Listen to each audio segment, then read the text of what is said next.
Sup you beautiful people. Hope you've had a fantastic day. Welcome back to another new episode of What If Naruto was the son of Kaguya Otsutsuki. If you guys enjoyed this what if, comment down below and let me know. And go ahead and check out other what ifs in the channel after watching this video. Don't forget to subscribe and leave a like, and also share this video with your friends. So now let's start this video. The room was silent at Naruto's offer of trade for the 9 tails. 4 of the room's 5 occupants were reeling in shock that a person would trade themselves for a biju, what was essentially a large mass of demonic chakra. At least as far as they knew, the thought of someone exchanging themselves for a biju was completely foreign to them. It was something that they would think only a crazy person would do. Yet here was someone, perfectly sane, offering themselves in place of a biju. Tobirama was the first to regain his bearings after Naruto's offer of himself for the kyubi. The man's stoic demeanor snapping back into place, Tobirama looked straight at Naruto, trying to glean whether Naruto was lying. You would essentially sacrifice yourself for a monster that had killed untold numbers? A being that is known as a walking natural disaster, you would trade places with it? Forgive me if I find that hard to believe. The Hokage's voice was full of skepticism. It made Naruto clench his jaw. He already didn't like what he was doing, but Hashirama's brother was making his decision that much harder. I would, Naruto responded. It was mostly my fault for what happened to the kyubi, and now I am here to make things right. If this is the price I must pay for rectifying my mistake, then so be it. Besides, humans and biju aren't so different when you think about it. Naruto held out his hand to stop the vocal disagreement that he knew was coming, and spoke after lowering his hand. Do any of you feel remorse for stepping on an ant as you walk?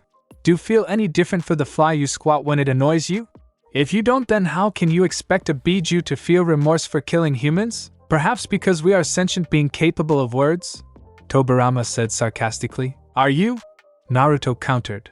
In my lifetime, I have rarely seen humans speak with the biju as equals. It has always been with hate and scorn, or used to lure the biju into traps. I once saw an entire village hold a festival to honor the biju. It turned out to be a trap in order to lure one closer to the village so that could be ambushed. Naruto's mouth formed a smirk as he remembered that event. They got more than they bargained for when the Hachibi and Nanabai turned up, Tobirama scowled. And what about the times that the biju have attacked without reasons?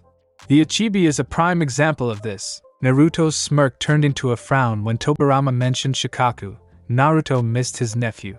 The ancient man knew that Shikaku used to attack without reason to get his attention, and that the One-Tail's method of gaining attention were a little strange, but he wouldn't admit that to Tobirama. The biju have been hunted by humans for millennia. Do you really expect that they wouldn't have started to attack humans on sight? The scowl on Tobirama's face increased. Naruto idly noted that it seemed to fit his face. What about at the Valley of the End? Hashirama told me that the kyubi attacked you when it had possessed Mito? Why would you defend something that attacked you? Naruto simply rolled his eyes at Tobirama's now desperate ploys to poke holes in his logic. First off, I attacked first, not the kyubi, so I think that it was justified. Secondly, the reason that the kyubi went ballistic is basically Mito's fault. Naruto poked a finger in the redhead's direction. That startled many in the room, unsurprisingly. It was Hashirama that came to his wife's defense first. Wait, how was that Mito's fault?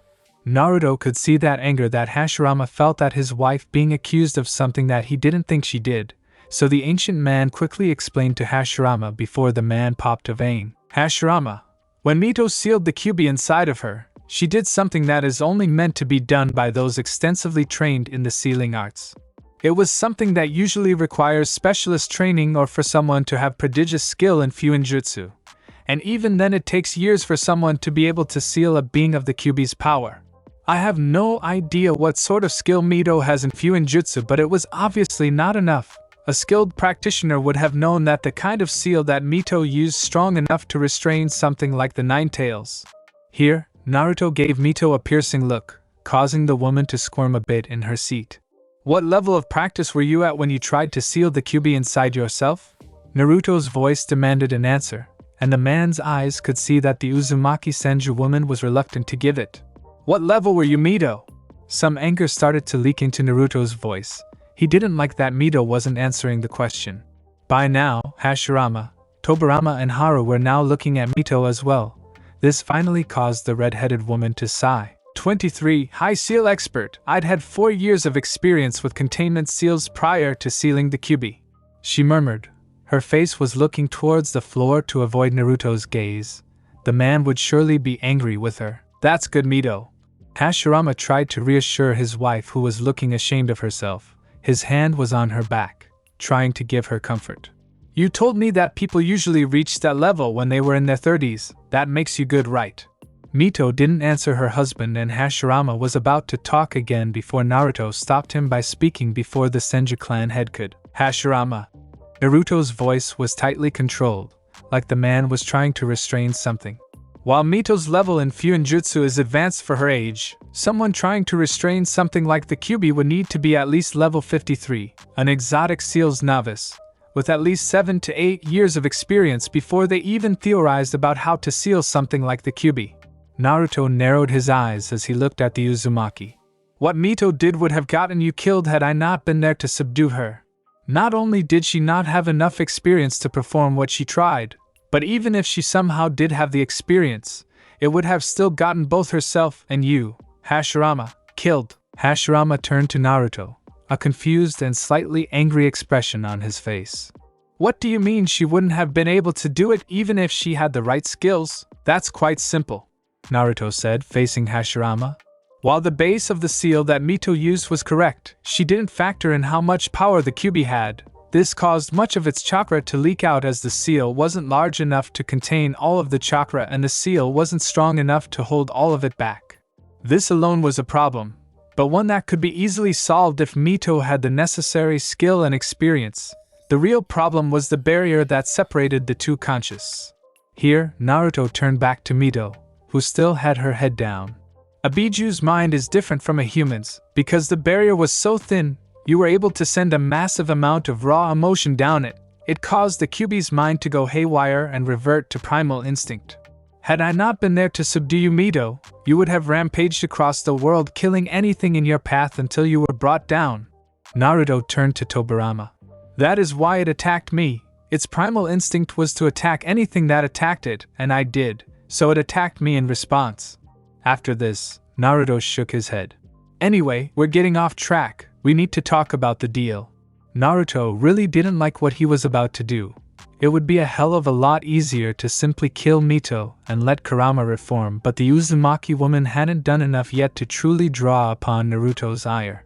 Naruto then added more words. We also need to talk about the conditions to accompany this deal.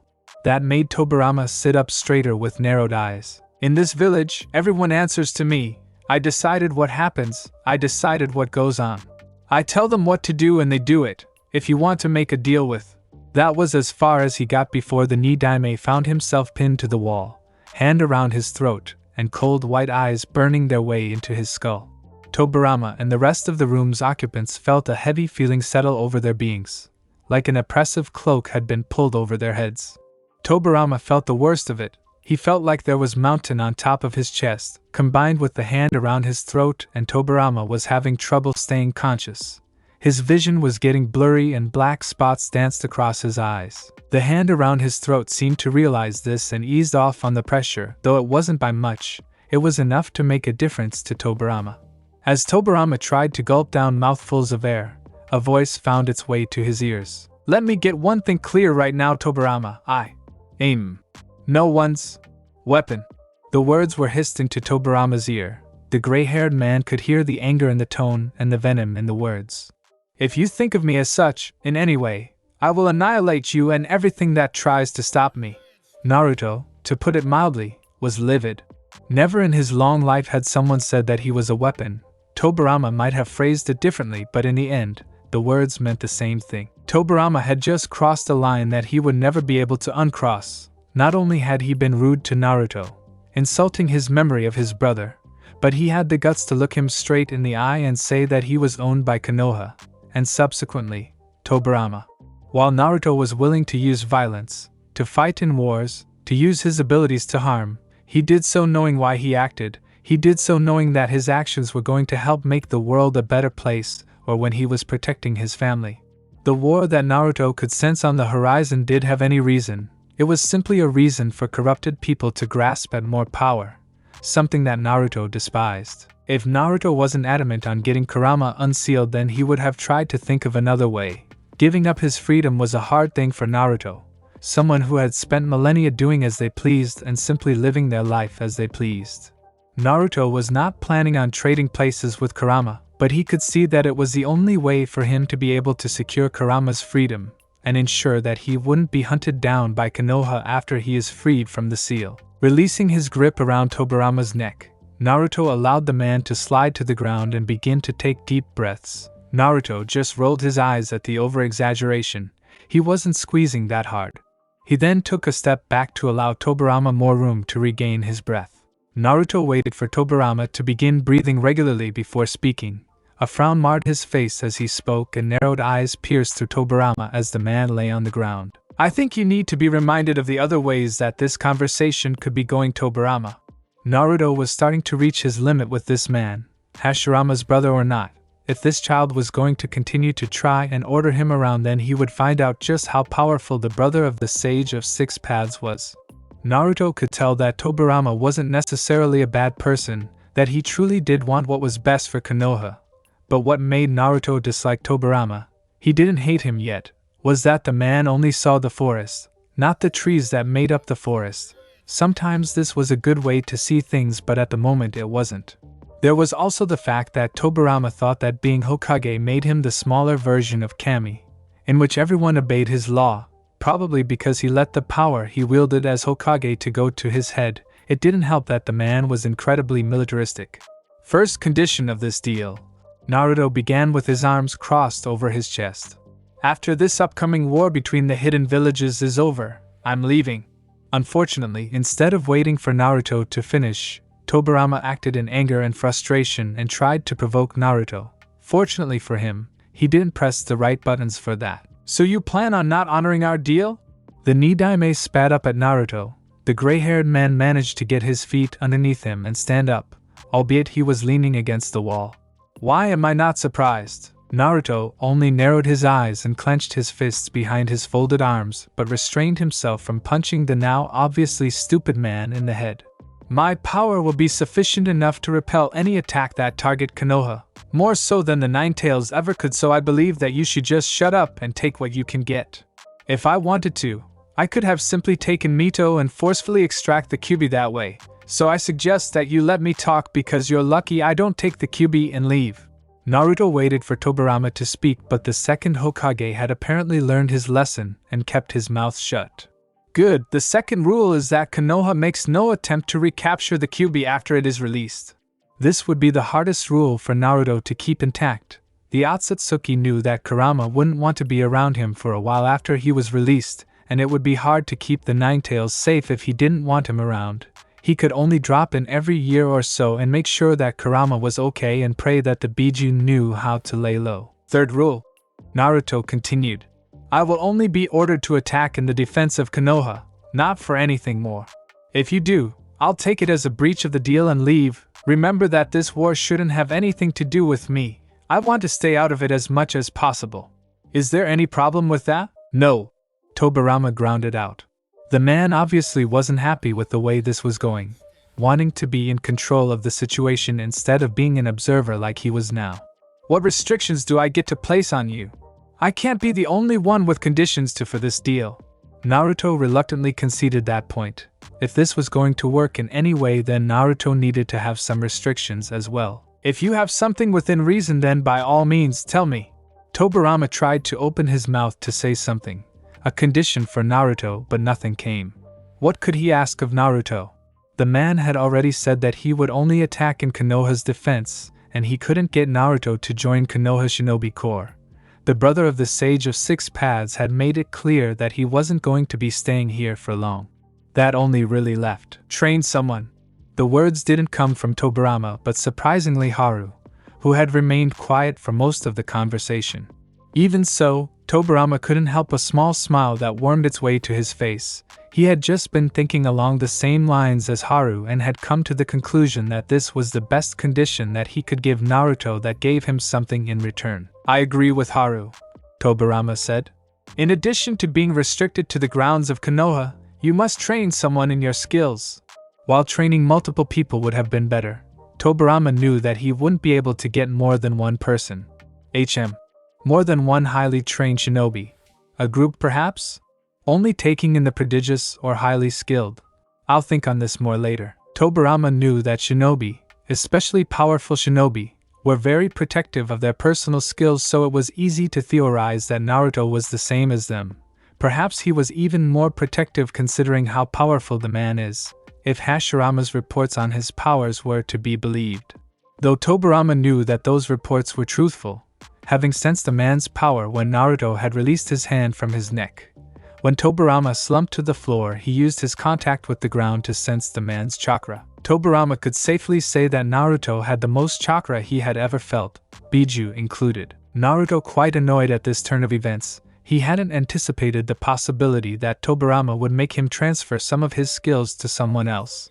Though Naruto didn't actually have much he could teach, as most of his abilities were similar to today's Kekkei Genkai, and therefore couldn't be taught to anyone unless they already had the ability.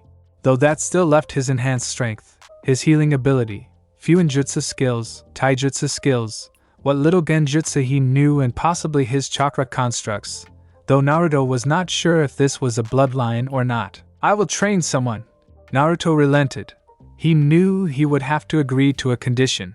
In one of my skills. It didn't mean that he would agree so easily. Seeing Tobirama frowning, Naruto prevented a fight by giving Tobirama more ground. Then, but you can't force me to teach at a certain pace. I'll teach at the rate that I think that the student can handle. I also get to choose what I teach them. Tobirama narrowed his eyes at Naruto, thinking the man was going to try and teach his soon-to-be student nothing. But the man quickly waved off Tobirama's worries. I get to choose what I teach them because I know what abilities I can teach and which ones are unique to me. I'm not going to place all my abilities on the table so you can pick and choose which ones you want your student to learn. Tobirama finally gave a nod of agreement, and both men then moved back to lounge area and sat down on their original spots, much of tension in the room draining out with the deal's conditions finally being solidified. However, there was still a kind of tension between Naruto and the second Hokage that remained, but it was no longer the kind of tension that appeared when two enemies were in the room, more like when it was two people who didn't like each other that much. The room remained silent for several minutes as everyone tried to relax and let the rest of the tension naturally leave the room. But that was until Naruto asked a question to Tobirama that hadn't really occurred to the Nidaime. So who do I train? When do we begin and when do I stop? That brought Tobirama up short. He hadn't really given any thought as to who Naruto would train. His first thoughts went to Hiruzen, one of his pupils and the one that was being groomed to be Hokage in Tobirama's place. But he instantly tossed that idea aside. Hiruzen was part of a team, and special training might create jealousy between him and his teammates.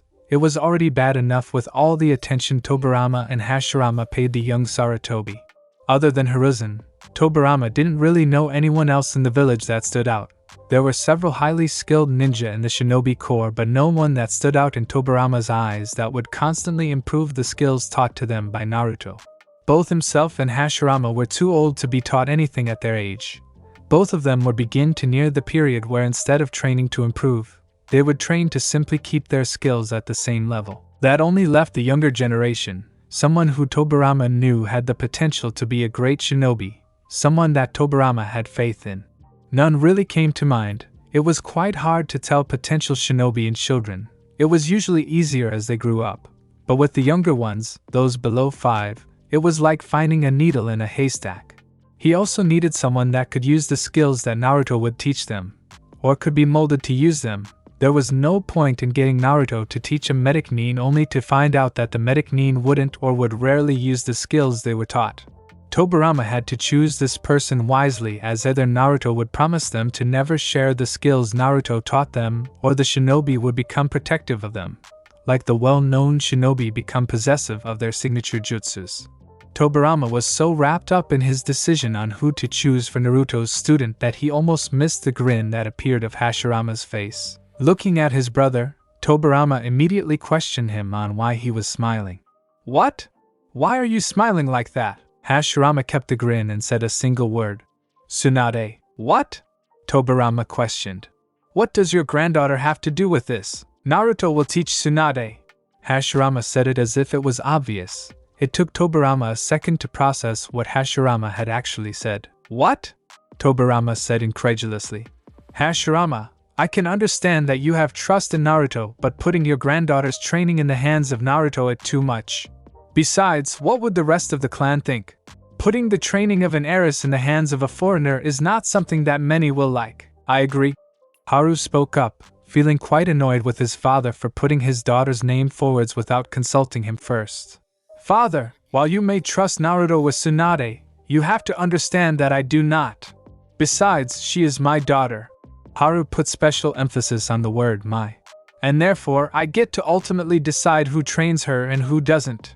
Not you, father. I know that you don't trust him. Hashirama said, waving off their concerns. But it doesn't matter. If we did agree on Tsunade being taught by Naruto, it would be 5 years away, giving you more than enough time to trust each other. Besides, here, a devious grin appeared on Hashirama's face, one that Tobirama only saw when his older brother felt that something funny was going to happen. It would only be fitting for a godfather to train his goddaughter. It took a whole minute for the words to set in before anyone reacted, and when they did, Hashirama had to strain himself to not fall off his spot on the couch. Tobirama was looking at him like he'd grown an extra head, an arm, and leg. Haru just stared at him with an incredulous expression on his face, his mouth partly opened allowing flies in and out of his mouth. His own wife was also part of Hashirama's amusement. She had simply put her head into her hands and let out a sigh. Being around Hashirama for several years had desensitized her to most of the stupid things he did. Mito didn't know why Tobirama still reacted like he did, but Hashirama's favorite reaction was Naruto's by far. When the man had heard what Hashirama had to say, he immediately began choking on air and coughing as if he swallowed something incorrectly. Eventually, Naruto finished choking on whatever he was supposed to be choking on and simply looked at Hashirama before looking towards the ground while sighing and rubbing the side of his head with one hand. There's no way that I was Hashirama when he was younger. I wasn't that much of an idiot. The Senju clan had heard him mumble. Hashirama didn't know whether to take what he heard to be an insult or a compliment, so he pretended like he hadn't heard it. What? Haru exclaimed, rising to his feet. Father, this is going beyond the line. Appointing someone as Tsunade's godparent is something that Miki and I are supposed to do as her parents. Besides, while I can't speak for Miki, I can safely say that I don't fully trust Naruto. Hashirama could now see that he had crossed the line with his son by appointing Naruto as Tsunade's godparent, and that Haru was angrier with Hashirama now than he had been in a while. Seeing that this was starting to get out of hand, Hashirama tried to placate his son by explaining his actions. Perhaps announcing the Naruto's new status as Tsunade's godparent the way he did wasn't the best idea. Getting off the couch and standing on his feet, Hashirama immediately tried to explain. Haru, look, I was just trying to look out. For who? For Tsunade! Haru cut Hashirama off. Don't you get it, father? I wanted to choose who Tsunade's godparents were. You just tried to take that away from me and hand me someone that I have only known for a day. Hashirama's son had his hands clenched into fists, and Naruto idly noticed that the knuckles were white. There was obviously more to why Haru was blowing up at Hashirama than simply because Hashirama chose Tsunade's godfather without asking. I was only trying to look out for Tsunade, as any grandparent would do. Hashirama's voice was starting to rise to match his son's voice, which was quite loud already. I wasn't trying to do anything without your permission, but it's the fact you tried that matters. It shows that you don't trust me and my judgment over whoever I would pick as godfather. Haru yelled at his father. Naruto noticed that Mito and Tobirama were now trying to actively defuse the situation, Mito placing hands and trying to get him to sit down, while Tobirama did the same for Haru. And who would you pick? Hashirama's voice had now reached the level of Haru's. Who would you pick instead? Oh wait, that's right, there is no one else. You barely know anyone inside or outside the clan because you trained so much. Who is there that you would trust enough to put as Tsunade's godfather? I could put Tobirama as her godfather, or Miki's father. You don't have to decide everything for me, father. I am a grown man. Both Hashirama and Haru had red faces. Based on how quickly this was heating up, both Haru and Hashirama had been repressing this for a while now. From what Naruto could tell, Hashirama still thought of Haru as a child and didn't trust him as a man. This had obviously been slowly boiling over and was now finally spilling over the side. Deciding that this was now a more family moment, Naruto silently stood up, drawing attention from those in the room, before making his way to the entrance of the room where he stopped for a moment. This is obviously something that you need to sort out as a family. I'll be back tomorrow to remove the Kyuubi from Mito. With that, Naruto left, quickly making his way out of Clan Head House. Even as he made his way from the building, Naruto could hear heated whispers coming through from the thin walls. Naruto simply shook his head and quickened his pace, wanting to get out of range of the voices. Once again walking through the streets of Konoha, Naruto could not help but let a small smile appear on his face as he watched people walk the streets, as if nothing was wrong with the world. He saw people casually chatting on the side of the road, parents walking down the street in order to get to the markets with children by their side. Some of the children were dragging their parents. All the while Naruto could spot ninjas stalking the rooftops, many of them traveling to other places while others leaped from building to building at a more casual pace. It was quite refreshing being able to see people relax out in the open, something Naruto rarely saw in the elemental nations. The threat of bandits, fighting shinobi, or the odd rampaging Biju caused many people to fear the outdoors. But here, in Konoha, Naruto could see that many of these people felt completely safe within the city walls under the protection of shinobi. Naruto could make out what could only be the Hokage Tower in the distance, along with what appeared to be two faces carved into the side of the cliff face that the village hugged. One was complete and looked surprisingly like Hashirama, while the other looked to be nearing the end of its construction period and resembled Tobirama, the unusual forehead protector giving away the second Hokage easily. Looking away from the faces of rock, Naruto then began to make his way towards the more forested regions of Konoha, wanting to secure a place before nightfall arrived. Naruto made his way through the streets of Konoha by weaving through the crowded streets, dodging in between people with ease, his training having more than one benefit.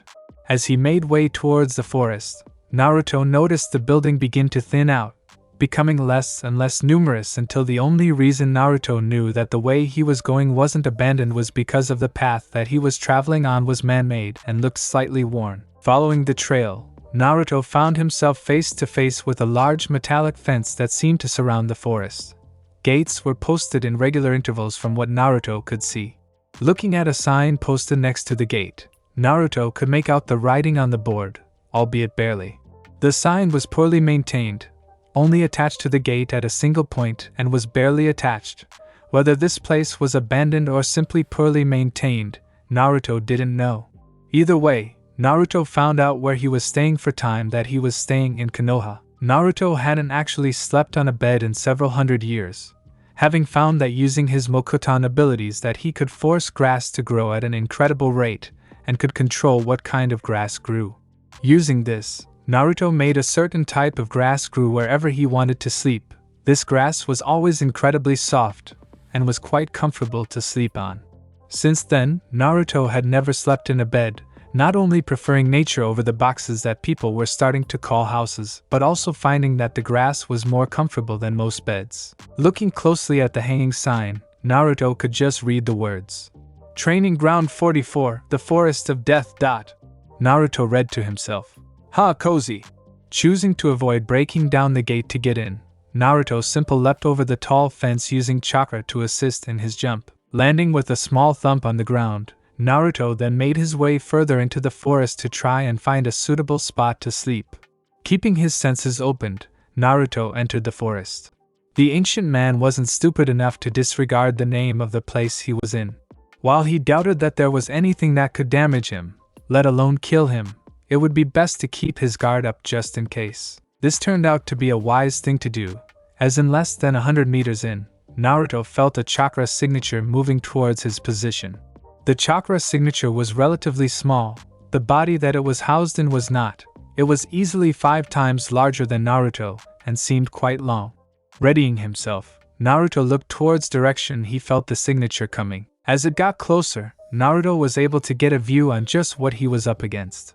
It was large, long, having a relatively flat body and hundreds of scuttling legs that propelled it forward along with twin antennae that protruded from its head. Naruto lazily leapt to the side to avoid the creature's charge. This was nowhere near fast enough to startle him. Seeing that it missed, the giant centipede turned around and tried again. Naruto raised an eyebrow at the centipede's choice of attack, not knowing whether to feel insulted that the large creature thought that he would be taken out by the same attack, or curiosity at how it got as big as it did and not be summoned. The giant centipede didn't have enough chakra to be even considered as a summon, nor did it have the intelligence either, yet it was as large as many of the boss or clan head summons. Quite strange for it to be found out here.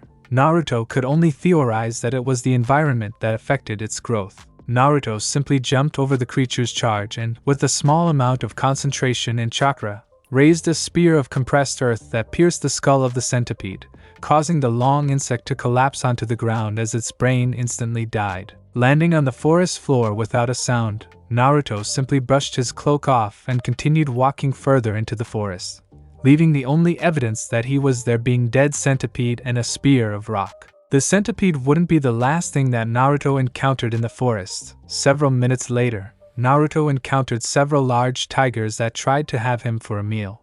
Needless to say, those tigers found out the hard way that they weren't at the top of the food chain. The further in Naruto got, the more annoyed he began. It seemed that there was no end to the amount of creatures that he would encounter.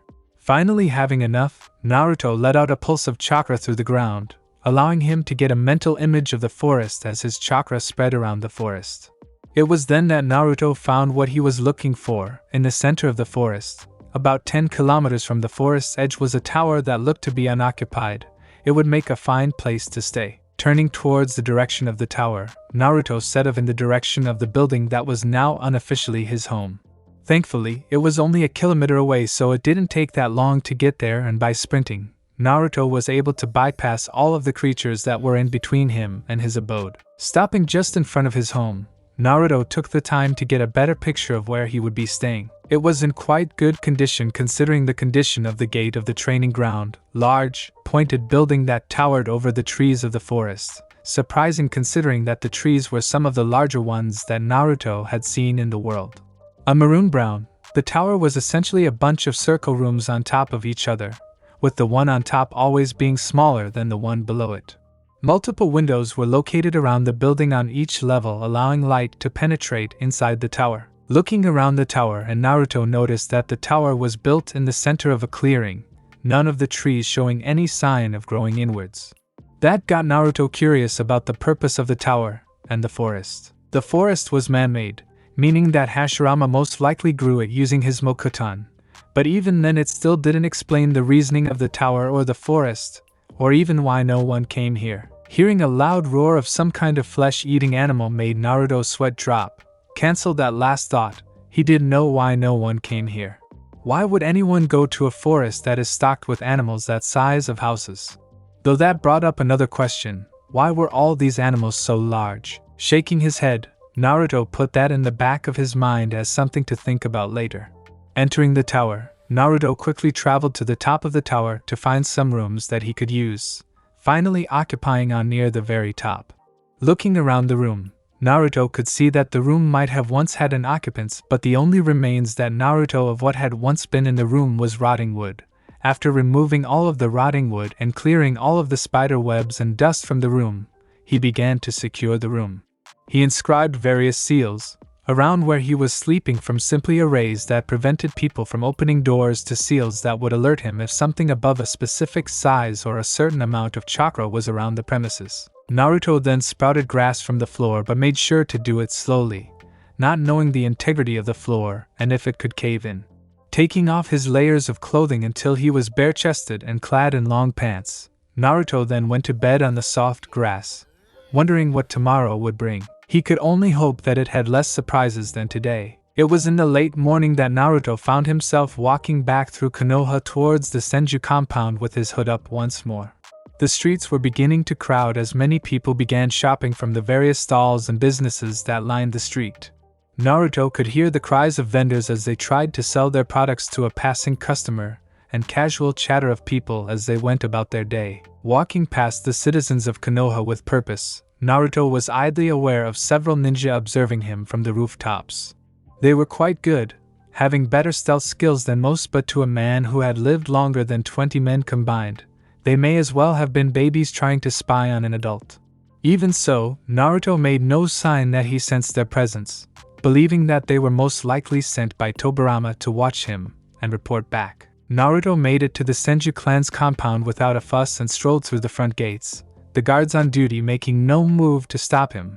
Whether on orders from Tobirama or because they realized that they couldn't do anything, Naruto didn't know. He made his way leisurely past the various homes of the Senju with a few people looking at him as he made his way towards the clan head's house. Stopping at the front door, Naruto raised his hand and knocked on the wood of the door before waiting for someone to answer his knock. Surprisingly, it was Miki who did. Coming to the door with his supposed goddaughter in one hand, she gave him a smile as she stepped to the side to let him into the house. "Good morning, Naruto," she said with a smile on her face. "Did you sleep well? Haru told me that they never found you a place to sleep in yesterday?" Her face twisted from a smile into a worried frown. "Where did you sleep?" Naruto gave her a small smile to ease her worry. He had to admit that he was slightly impressed with this woman. Naruto could tell that she trusted him to an extent that was surprising considering that they had only met the day before. "I'm fine, Miki, don't worry. I found a place to sleep in a forest." "Are you sure?" the blonde-haired woman insisted. "It would be no trouble at all to find you a place to sleep." Her face broke into a small smile again as Tsunade started babbling excitedly and reached out to Naruto. "It appears that Tsunade would like to have you around." Naruto had a happy smile appear on his face as he looked at the child in the woman's arms. Looking at Tsunade reminded him of his own children, Kazama and Mushiya. They both were the same at her age. Looking around, wanting to grasp at everything, it was something that annoyed Naruto to no end, especially when they began to pick things up off the ground and put it in their mouth. "Perhaps some other time, Miki, but right now I have something urgent to do." Naruto said the words with a smile, but his tone told Miki that he needed to leave without seeming rude. Miki picked up on this and pulled Tsunade back to her as the baby kept reaching out to Naruto. With a smile, Miki directed Naruto to the room in which Mito, Hashirama, Haru and Tobirama were in. "They are in the clan head's study. It's to the end of the hall with a wooden door at the entrance." Naruto took several steps towards the hall before looking back and asking Miki a question. "Are you coming?" Naruto questioned. Miki shook her head. "I have no place in shinobi-related affairs, and while I could be in the room, I don't think that Tsunade would be able to be quiet and sit still long enough for the meeting to finish." She finished her sentence by looking down at her daughter and tickling her exposed belly, causing the child to giggle and squirm in her mother's grip. Naruto said goodbye to Miki with a smile before he moved off down the hall. Naruto truly liked the woman. She had a motherly look around her that reminded him of Reina. It was a look that said that she would do anything for her children even if it was beyond her capabilities, and that was something that Naruto could respect. The door to the study was easy enough to spot, a brown wooden door just like Miki said. With a knock and hearing it come in from the inside, Naruto opened the door and entered the room. It wasn't a very large room, but it wasn't small either, having enough room to fit in 2 bookcases that lined the walls, a desk and chairs that faced each other along with several decorations located on the walls and desk. A window in the far wall, opposite to the wall with door, allowed light to stream in and bathe the room. The bookshelves had many books, and scrolls as well. Naruto didn't try to read any of the titles that were displayed on the spines of the books, but caught several words that were mostly related to the shinobi arts. Several of the scrolls and books looked quite old. Some looked like they were only being held together by glue, while Naruto could see the remains of several books and scrolls that had fallen to time and broken apart. There were also several scrolls on non-shinobi related subjects like politics and business, even some subjects like maths or science. If Naruto were to hazard a guess, he would say that this was the Senju clan head library or something similar to it. The chair behind the desk was occupied by Hashirama. He sat there with his arms resting on the desk and an uncharacteristically serious look on his face. The former Hokage looked troubled and worried, most likely thinking about the process his wife was about to go through, so it was natural that Hashirama would be worried. Tobirama stood to the side of Hashirama clad in what Naruto could only assume to be the Hokage's uniform, or some sort of official wear that Tobirama owned, but it was most likely the Hokage's robes. Naruto had to withhold a small snicker as he looked at the clothes though. Naruto had to admit that the robes looked incredibly unpractical. Tobirama seemed to agree with Naruto's thoughts as he looked quite uncomfortable in the robes. Haru was standing on the other side of Hashirama and seemed a bit uncomfortable being in the room, but Naruto could tell that it had more to do with being in such close proximity to Hashirama. There was obviously things that have yet to be resolved between the two. Mito stood behind Hashirama's chair and looked nervous, though that was definitely expected. The woman was about to have a biju removed from her gut, not an everyday occurrence. Even so, she looked remarkably composed. It was only her eyes that betrayed her, showing the world just how vulnerable she felt. Moving towards the desk, Naruto sat down in the chair that faced Hashirama on the opposite side of the desk. Wanting to get through this quickly, Naruto decided to start the conversation. "So, when are we going to leave?" "In a minute," Hashirama replied. "But before you do, I'd like to know just exactly how you're going to remove her biju without killing her." Naruto could see that the Senju clan head was quite worried about his wife, and was asking this for some assurance that Mito would be okay. Naruto nodded towards Hashirama and then looked past him to Mito. "What I'm going to do is essentially heal you as I remove the kyubi from your stomach. I plan to remove it slowly at first, and then either increase or decrease the pace at which I remove based on how fast your body heals." Naruto explained, but almost immediately Tobirama had to put in his say. "That won't work. We've already heard rumors of other hidden villages trying that and failing. They couldn't heal the Jinchuriki fast enough and the extraction killed them." Naruto looked at Tobirama with an annoyed expression on his face. "Could you not take down my ideas without hearing them out completely, please?" The tone was sarcastic and told Tobirama and Hashirama that Naruto was not in the mood right now. Naruto had put up with Tobirama and his pride, but today he wasn't going to take it. When Tobirama let out a slow nod, Naruto continued. "Thank you.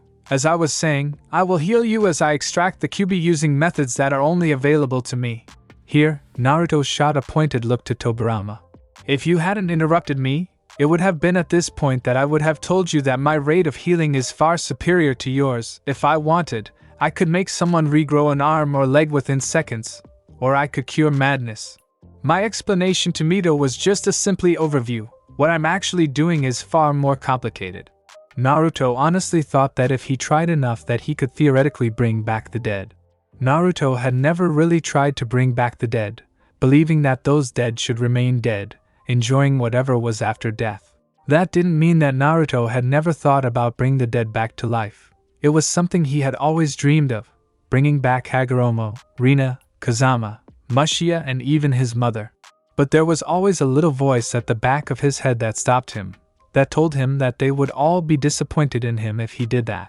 So all Naruto could do was dream of a time when his family was together, when there was no jubi, no arguments about peace, simply his family living their lives. It was something that would always haunt Naruto in his dreams, forever out of reach. Be that as it may, how do we know that your method would work? This time it was Hashirama trying to poke holes in his abilities. If Naruto wasn't sure that the man was simply worried about his wife's health, he would have been annoyed. "I once healed a person who had lost the use of their legs and both arms within seconds. I think I can do this." Naruto's voice was starting to become annoyed. People doubting his abilities, especially when he had centuries to know what he couldn't do and what he could do. "What is your method specifically?" questioned Mito, speaking for the first time since Naruto had entered the room. Naruto looked at her for a second before launching into his explanation, but keeping it short and to the point. "I will manipulate your body to a point, forcing your body to heal while combining it with my own healing ability. This will support your body, keeping your body from being destroyed as the Kyubi's chakra exits your body." Naruto's face then changed to a slightly angry look. "However, this will not stop the pain you will feel. Because you changed the seal that was keeping the Kyubi sealed within you, you made the process all the more painful for both you and the Kyubi. Had you left it alone, then all that would have needed to happen was to place the counter seal on the seal on your stomach. But your seal makes it so that in order for the Kyubi's chakra to be removed, it must come out through your chakra pathways. Normally this would kill you, as too much chakra will travel through your pathways and cause them to rupture, which would lead to your eventually death. However, instead you will use as much of your chakra as possible before I remove the seal. This will make your pathways empty and allow the easy removal of the Kyubi's chakra from your system. However," Naruto then got a pointed look on his face as he looked at Mito. "Your chakra coils will be incredibly strained for some time afterwards, so you can't use chakra until they have fully healed from the strain. Putting the tiniest amount of strain on your coils could damage them irreversibly during the healing period. Why couldn't you simply let us do that then? It doesn't sound so hard. Tobirama's voice held a bit of an accusation in it, and it ticked Naruto off quite a bit. Turning to look at the Hokage, Naruto's voice held a distinctively annoyed edge. Unless you can heal the damage of Biju chakra on pure flesh before it kills someone, have the ability to smoothly remove one source of chakra from the other, and are someone that the Kyuubi won't kill on sight as well as be able to react in case something goes wrong, then of course you could have done it. Naruto's sarcastic tone wasn't lost on anyone.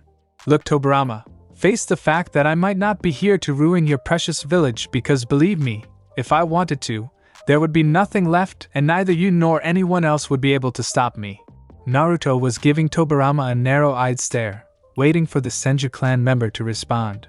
After a look to Hashirama, who gave him a pointed look, Tobirama spoke to Naruto through gritted teeth. I am sorry, Naruto, for my behavior yesterday. The apology was reluctant, half-assed, and didn't say what Tobirama was sorry for exactly. But Naruto didn't point that out, at least verbally. While he wouldn't be his friend anytime soon, Naruto could sense that Tobirama was willing to put what happened yesterday in the past if Naruto was willing. It wasn't ideal for Naruto, but he could tell that it was the best he was going to get from the man. Just don't do it again, was Naruto's reply to the apology.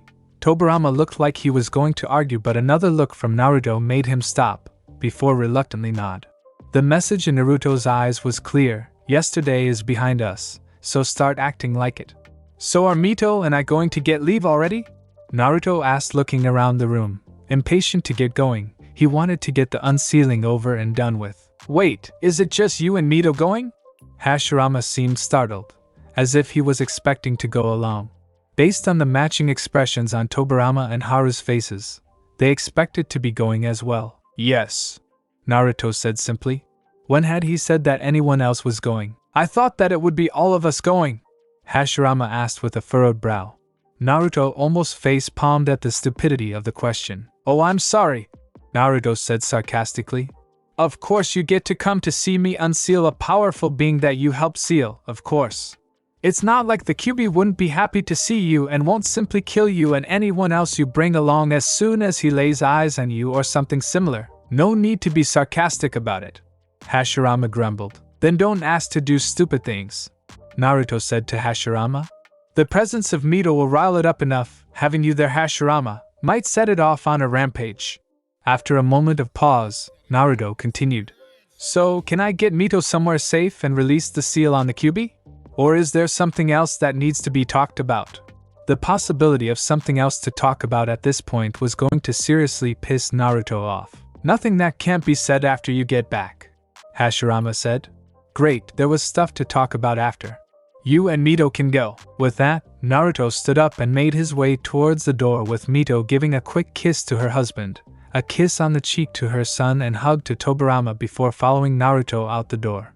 The two made their way out of the Senju compound, and before Naruto then began to lead Mito towards the Forest of Death. Halfway there, Mito apparently realized where they were going. Naruto, she said as she walked beside him. Are we going to the Forest of Death? Yes, why? Naruto replied as he continued to stride forward. You do realize that it was called the Forest of Death for a reason, right? Mito asked. Yeah, Naruto said offhandedly. Giant carnivorous creatures, met them, killed them. If you know that, then why are we going there?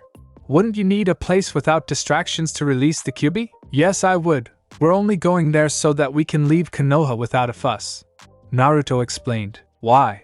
Mito asked. It was at that moment that Naruto swore that Hashirama was rubbing off on her. He stopped and turned to look at Mito with a blank expression on his face. I don't think that neither the citizens of Konoha nor the ninja would find getting assaulted by the Biju chakra that will be released when I open the seal pleasant. Naruto then turned back around and kept walking. It was like that for several minutes as the two kept walking down the abandoned trail towards Training Ground 44. Naruto then asked a question as they neared the gates that caught Mito a bit by surprise. Why is this place abandoned? I understand that it's dangerous, but that isn't a good enough reason for it. Naruto's question broke the silence that had surrounded the two.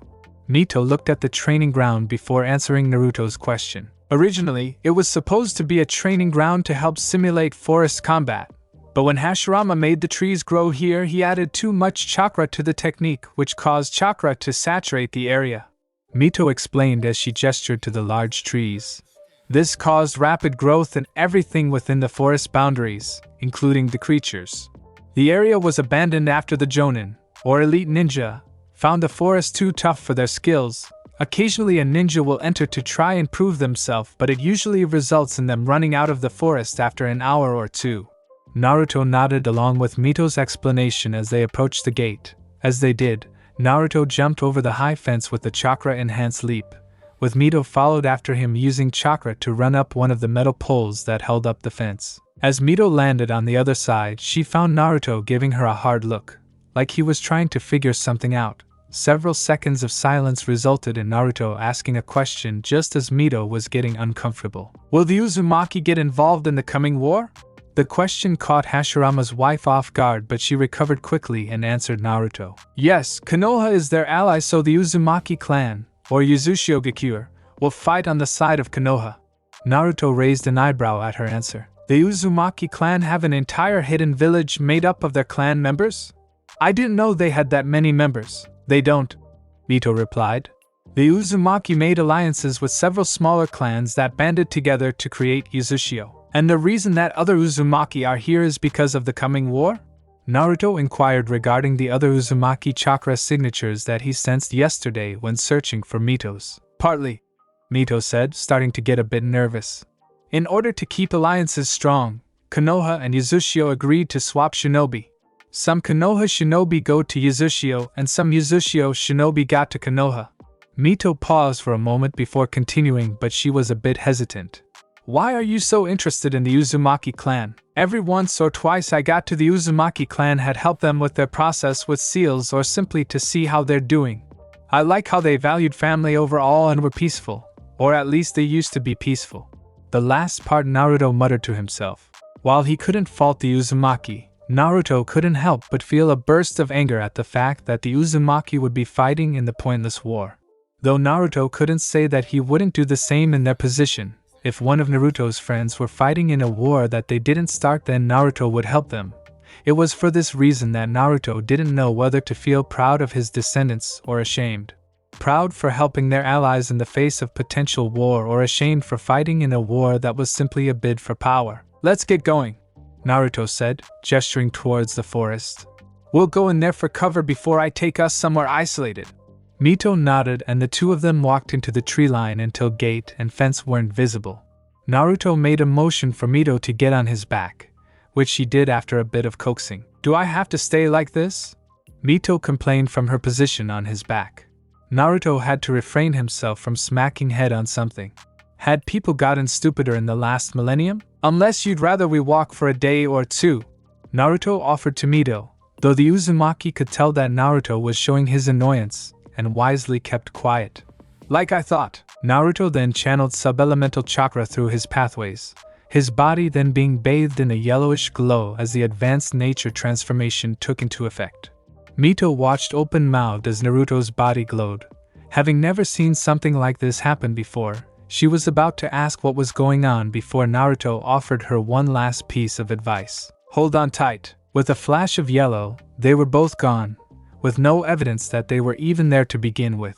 When the world finally stopped spinning and her surroundings finally came into focus, Mito fell backwards, off Naruto's back, and onto the grass-covered earth with a groan. Sitting up with her hands supporting her back, Mito took the opportunity to look around and maybe make sense of where Naruto had taken her. The first thing that was obvious was that they were on a hill, surrounded by forest in all directions with several rivers that snaked off in several directions around her.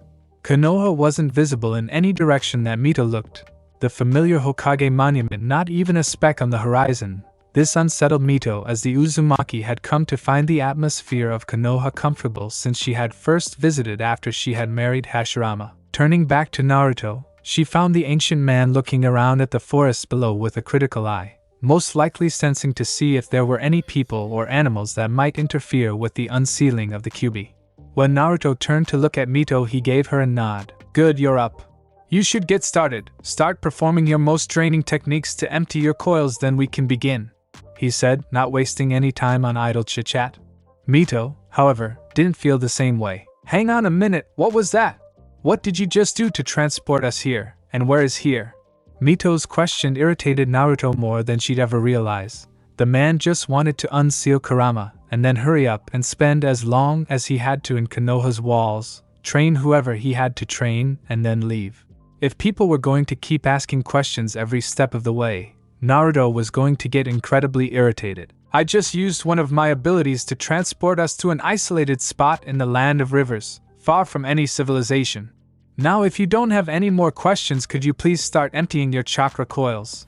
Naruto's thinly veiled annoyance dawned on Mito, and she moved over to the other side of the hill before she started firing off the most chakra-draining jutsus she knew. Being in Uzumaki, Mito had incredibly large reserves. Being the Jinchuriki of the Kyuubi made those reserves even larger. If she was simply firing off the average beat to a ranked jutsu she knew, it would take a while before she started to feel drained. However, if she fired off several of her clan's original jutsu, it should drain her within several minutes of performing each technique. Uzumaki, considering that they had such large reserves, never really paid attention to how much chakra is used in every attack they do, as the majority of Uzumaki can go on for hours casting jutsu that would leave other ninja drained in minutes. Their own, clan-made, jutsu reflected this, consisting of many chakra-heavy techniques that could cripple any lesser ninja. It was now that Mito was thanking her clan and their chakra-taxing jutsu as she fired several balls of water from her mouth into the sky.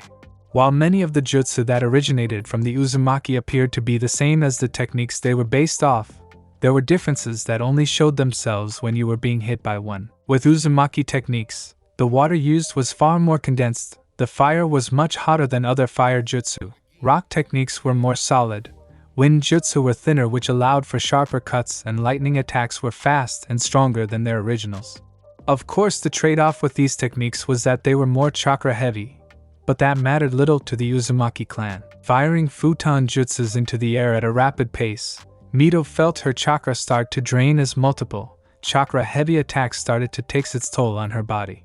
Shooting off another 2 jutsu in quick succession, and Mito felt her chakra levels drop lower. It took almost 24 more jutsu, but Mito finally brought her chakra levels to the point where she was running on empty.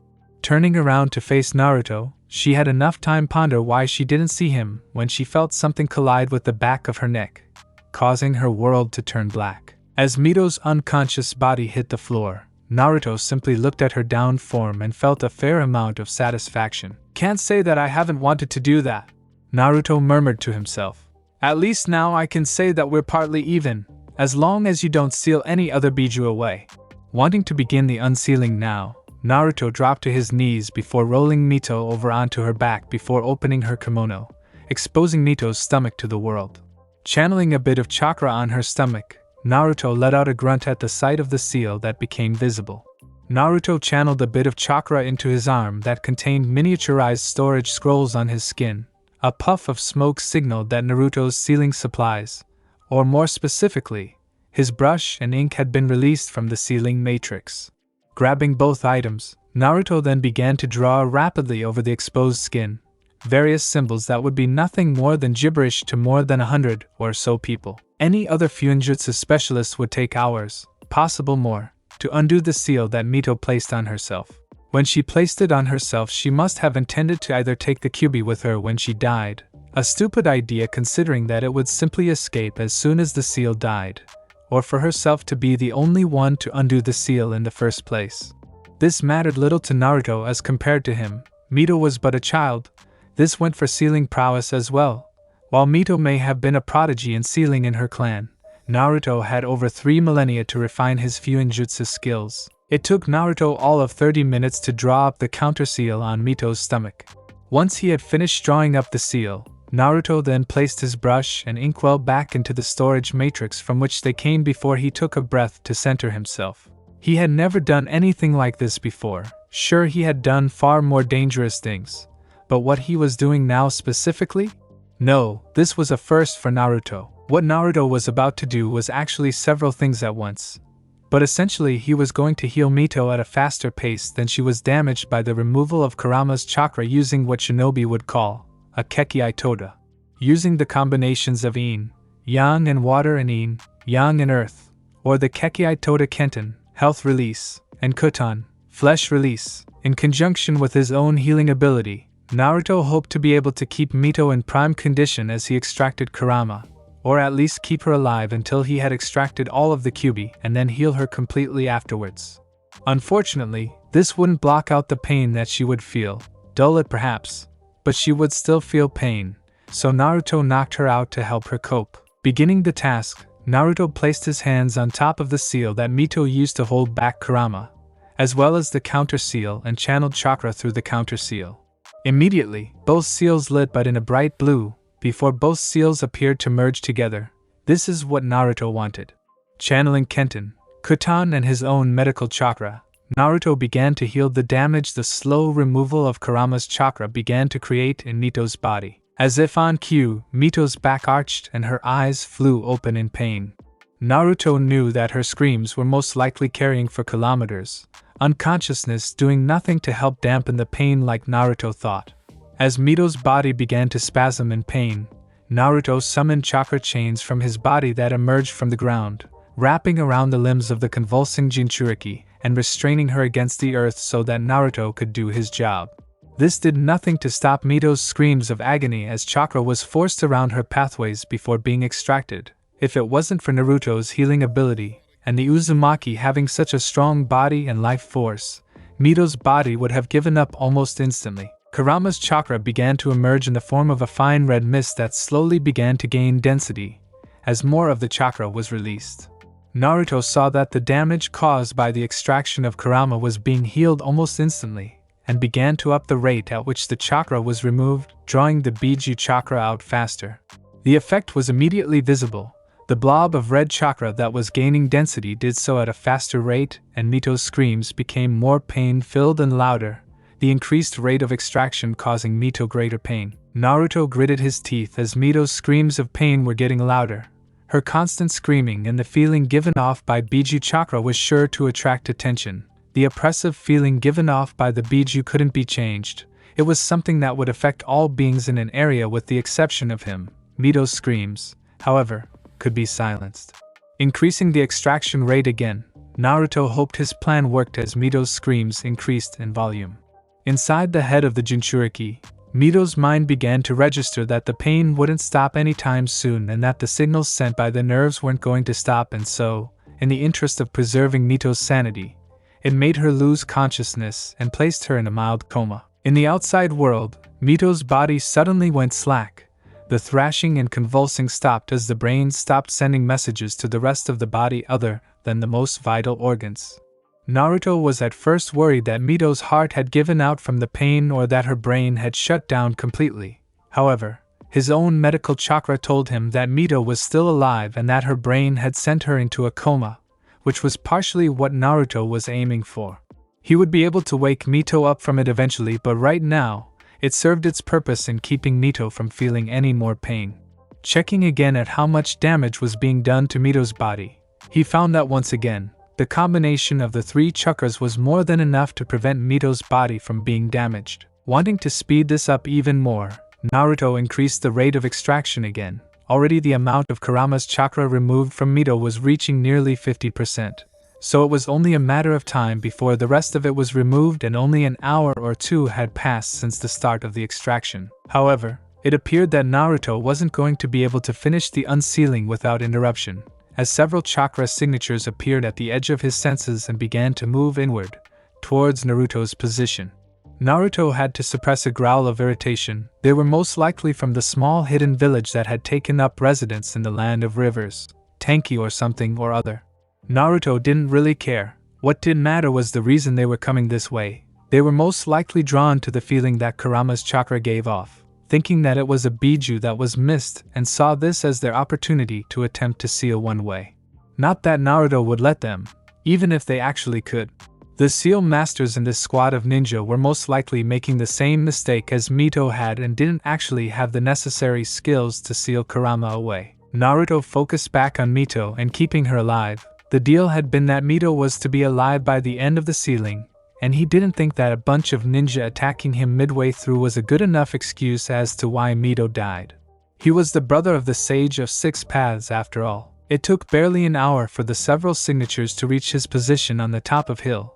By that time, Naruto was wondering why people thought ninjas were so powerful. He could have traveled the exact same distance in less time than them. Naruto lazily raised an eye from his task to observe them as they appeared in front of him, several meters away. The approaching shinobi wore a mirror similar to the kind worn by Konoha shinobi, with long black pants that were tapped around the thighs where weapon pouches were placed. All of the 7 shinobi that appeared were in their late 20s, early 30s from the looks of it, meaning that they were most likely the elite ninja of their village, which only enforced Naruto's guess that they were here for the biju that he was releasing. All in all, they looked incredibly similar to Konoha shinobi, with the only noticeable difference being the symbol on their forehead protectors, which, instead of being a leaf shape like Naruto had seen in Konoha, looked like a crude drawing of a house with 2 lines above it, showing their allegiance to the hidden village of the Land of Rivers. "Who are you and what are you doing here?" The man, who Naruto could only assume was the leader, said to him in what was supposed to be a demanding voice, but the presence of Kurama's ever-growing chakra seemed to take the wind out of his sails. "Oh, nothing," Naruto said offhandedly. "Just minding my own business. But really I should be asking you that. After all, I was here first." Naruto's focus was mostly on Mito right now. He was so close to removing all of Kurama's chakra that he could taste the finish. "We are here to take that biju for our village," announced one of the ninja behind the leader. The one seemed to have the arrogance of a noble. "And nothing you do will be able to stop us." Naruto raised an eyebrow at the arrogance of the ninja. Not that any of them saw it, with Naruto's head facing Mito as he continued to extract Kurama. It appeared that there were about to be several less ninja in the Land of Rivers. He would not let anyone enslave his family again. "Well, then I'll have to kill you," Naruto said without looking up. A wall of earth formed out of the ground and made a barrier between Naruto and Mito and the ninja after Kurama. However, Naruto was correct when he guessed that the shinobi that were confronting him were the elites, as they reacted immediately, all of them diving out of the way in case of a counterattack before 4 fired off wordless water jutsu. Naruto didn't really know what it was called, only that it condensed water into a ball before firing it out of the user's mouth.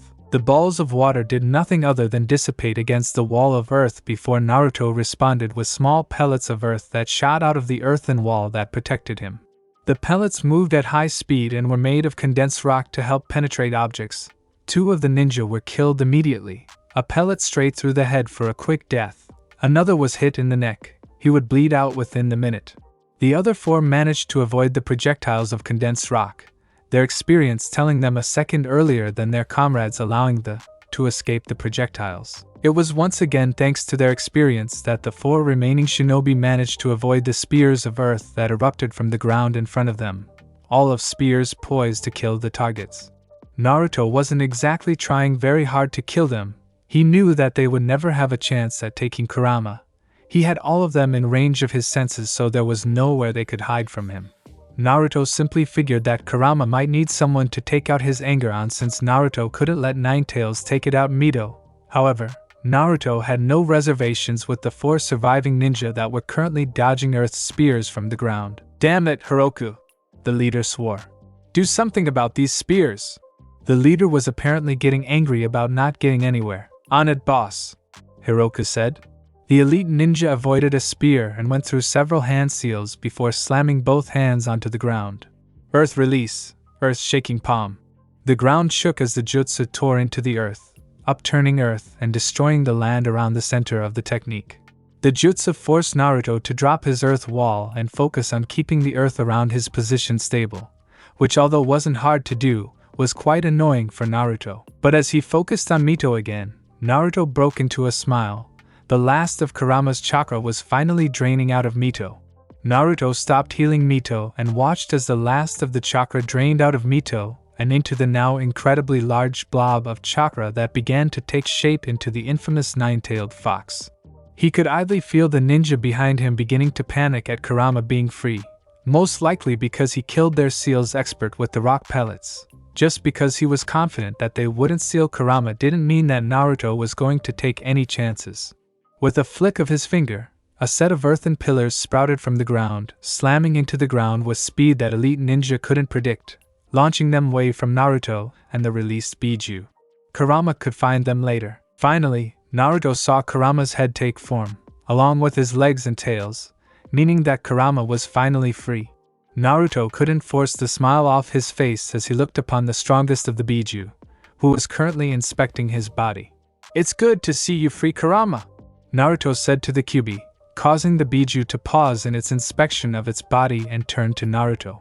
Naruto didn't honestly wonder how Kurama would react now that he was out of Mito, but whatever it was, Naruto was sure that he would most likely deserve it. Kurama looked at Naruto with an unreadable expression before it broke into a small smile in his features, which looked quite menacing on his features. "Thank you, Naruto. You kept your promise." Even when he was talking in a kind voice, Kurama's voice sounded incredibly deep, a side effect from being so large. Naruto's smile turned sad. "I shouldn't have had to make that promise in the first place, Kurama. You should have never been sealed in the first place." Naruto shook his head in self-loathing. "It is a mistake that I will carry with me for the rest of my life. While that may be true, and I will hold you to that for a while," Kurama grumbled, his eyes narrowing in anger at the reminder. That quickly turned back into a slight smile, though Naruto could see that it was slightly forced. "But you still kept your promise and freed me. I thank you for that." Here, Kurama's smile stretched that little bit wider and looked real, unlike before. "Uncle." Naruto's face gained a tick mark and Kurama began to release a booming laugh at the facial expression. "What is it with you Biju and calling me uncle?" Naruto growled in faux annoyance. While the name was annoying, Naruto couldn't deny that he liked being called uncle almost as much as he liked being called father. "Because we like the reactions." Kurama grinned at Naruto before his smile turned slightly sad. "And because I want to say it one last time before I leave." Naruto's head dropped forward at Kurama's words. He knew that the Biju would go into isolation. It's what Kurama did when something bad happened. It's what he did after Hagoromo died. Naruto paused for a second, wondering if he was just wasting breath before he decided that it was better to be rejected than not ask at all. "Just promise that you'll visit me one day," Naruto asked. "You don't have to agree, but just think about it." "I will think about it," Kurama promised before he began growling. "In the meantime, I need to go find some stuff to destroy." At this, Naruto let out a little smirk. "There are some people down the hill that thought they could seal you. You can destroy them as much as you want. Just remember to find a good place to rest afterwards." "Yes, mother," Kurama shot back as he leapt at the now retreating ninja. "Come back, I only want to play. I won't rip you limb from limb at all." The Ninetales' footsteps shook the earth, and only made the ninja run faster. Naruto could watch with a small smile as Kurama ran off after the ninja. He was happy that Kurama was now free. He felt like a massive weight was lifted off his shoulders. Turning back to Mito, he picked her up bridal style before giving a last look at the rampaging Kurama before turning back to look at Mito's face. It was quite hard to forget that she was in a coma. He would to rectify that when he got back to Konoha. "Time to leave," he murmured before both himself and Mito vanished into flash of yellow, the both of them returning to Konoha. If Naruto had stayed a little longer, he would have seen Kurama turn back to look at the hill that Naruto was just on. "I'll see you again, Naruto. Just don't do anything stupid in the meantime." With that, he went back to chasing those ninja, a sadistic grin on his face the entire time. Thanks for listening. I do hope you enjoyed it. If you want the next part of this video, like, subscribe and comment down below and turn on the bell notification. And also check out other videos that I have created and enjoy. See you in the next video. Peace.